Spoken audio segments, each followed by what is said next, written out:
കൈ നിൽക്കത്തില്ല. 2 മാസം പ്രായമായിട്ടുള്ള അത്യാവശ്യം നല്ല സൈസ് ആയിട്ടുണ്ട്. 4 പേരെ കൊണ്ട് ഒരുമിച്ച് കാണിക്കാമെന്ന് വിചാരിച്ചുകൊണ്ടായി നിൽക്കുന്നത് കൊണ്ടോ എല്ലാം കൂടി തെറിച്ചിരിക്കുകയാണ്. ബൊമ്മക്കുട്ടികളെന്നോ സിംഹക്കുട്ടികളെന്നോ എങ്ങനെ വേണമെങ്കിലും പറയാം. നല്ല അടിപൊളി ജർമ്മൻ ഷെപ്പേർഡിന്റെ ലോങ് കോട്ട് സാധനങ്ങളാട്ടോ. കണ്ടോ, നല്ല അടിപൊളി ഹെയർ ക്വാളിറ്റികളാണ്. Full hair. നല്ല ടെഡി ബിയറിന്റെ കൂടെ ഒക്കെ ഇരിക്കുന്നുണ്ടോ. നമ്മുടെ കൊല്ലത്തുള്ള നമ്മുടെ ഒരു സുഹൃത്ത് ഷാലിംബ്രോയുടെ വീട്ടിലാണ്. ലോങ് കോട്ടൊക്കെ ജർമ്മൻ ഷെപ്പേർഡൊക്കെ ഈ പപ്പിയൊക്കെ വളർന്ന് വലുതായി നമ്മുടെ വീട്ടിൽ നിൽക്കുന്നത് കാണുകയാണെന്നുണ്ടെങ്കിൽ അടിപൊളി ഭംഗിയായിരിക്കും. മറ്റുള്ള ഡോഗ്സിനെ കമ്പയർ ചെയ്യുമ്പോൾ ഇവരെ വളർത്തുമ്പോൾ ഇച്ചിരി ശ്രദ്ധിക്കണം. കാരണം ഈ ഒരു ഹെയർ ഉള്ളതുകൊണ്ട് ജല പിടിക്കാനോ അല്ലെന്നുണ്ടെങ്കിൽ അങ്ങനെയുള്ള ചാൻസ് ഒക്കെ ഉണ്ട്. അപ്പോൾ അതുകൊണ്ട് നല്ല രീതിയിൽ കോംബ് ചെയ്യണം, ബ്രഷ് ചെയ്യണം, നല്ല ക്വാളിറ്റിയുള്ള ഫുഡ് കൊടുക്കണം. പാവക്കുട്ടികളല്ല, ജർമ്മൻ ഷെപ്പേർഡ് ലോങ് ഹെയർ. ഇവരുടെ പേരൻസ് ഒക്കെ ഇവിടെ? പാരന്റ്സ് ഉണ്ട്.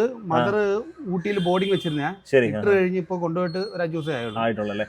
ഫാദർ ഊട്ടിയിൽ തന്നെയുള്ള ഹാപ്പി വാക്സ് എന്ന് പറയുന്ന ഇപ്പം തൃശ്ശൂര് സ്പെഷ്യാലിറ്റിക്ക് V1 വന്ന മെയില. ഓക്കെ, അപ്പൊ അത്യാവശ്യം നല്ല കോട്ടുള്ള നല്ല പെഡിഗ്രി ഉള്ള സാധനം. കുറച്ചും കൂടെ കെയറിങ് ആവശ്യമുള്ള ഇവരെ പ്രോപ്പർ ആയിട്ട് ഗ്രൂം ചെയ്യണം. ഈ ചെവി എപ്പോഴത്തേക്കാണ് സ്ട്രൈറ്റ് ആവുന്നത്? സ്ട്രൈറ്റ് ആവും. ഇതിന്റെയൊക്കെ ഫ്ലാപ്പ് നല്ല വലിയ ഭാരമുള്ളതാണ്. ഓ ശരി. അപ്പൊ അത് പൊങ്ങി വരാൻ കുറച്ച് സമയം എടുക്കും അല്ലേ? അത്യാവശ്യം നല്ല സൈസിൽ തന്നെ വലിയ ഓഫീസ് 60 ദിവസം ആയിട്ടുള്ളൂ. നോക്കി കറക്റ്റ് ആയിട്ട് നല്ല ബോൺ സൈസ്. ബോൺ കാണിച്ചപ്പോൾ വേറെ ഒന്നും ഫീഡ് ചെയ്തിട്ടില്ല.